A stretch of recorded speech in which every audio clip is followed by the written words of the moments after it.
అన్నో వామ్మో వామ్మో వాడేందన్నా నా అంతటోనే ఉరికిచ్చి పోయించాడు కదన్నా.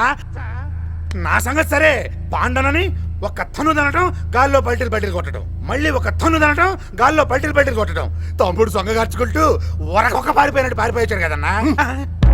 అన్నో ఆడు మామూలుడు కాదన్నా, మెరుపు మెరుపు మెరుపు అన్నా. ఆడి కళ్ళెప్పుడు చూసావన్నా?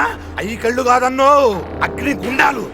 ఆడు పిడికిలు బిగించి నడిచి వస్తుంటే ఆకాశం నుంచి పిడుగు పడ్డట్టే ఉంటదన్నా. అంతెందుకన్నా, ఆడు మినిస్టర్ నేను నడి రోడ్లో తెగ నరికాడంటే నువ్వు నీ తమ్ముడు ఆడి ముందు ఎంత.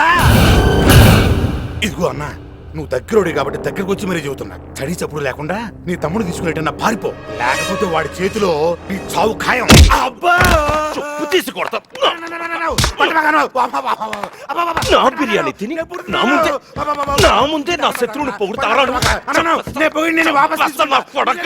ఎంత ధైర్యం! చంపేస్తాను. మీలాంటి చేతగాని కొడుకులు నమ్ముకోవడం వల్లే నాకు ఈ గతి పట్టిందా. చూపిస్తా, నా పవర్ ఏంటో చూపిస్తా. వాడి చావుకి నేనే స్కెచ్ వేస్తా. రే తమ్ముడు అన్నా, ఆల్రెడీ షాపింగ్ కాంప్లెక్స్ ఇనాగ్రేషన్ అడుగుతున్నాడు కదా. అవునన్నా. రేపే పెట్టుకోమనండి. అలాగే ఈ న్యూస్ అన్ని పత్రికల్లో ఫుల్ అడ్వర్టైజ్మెంట్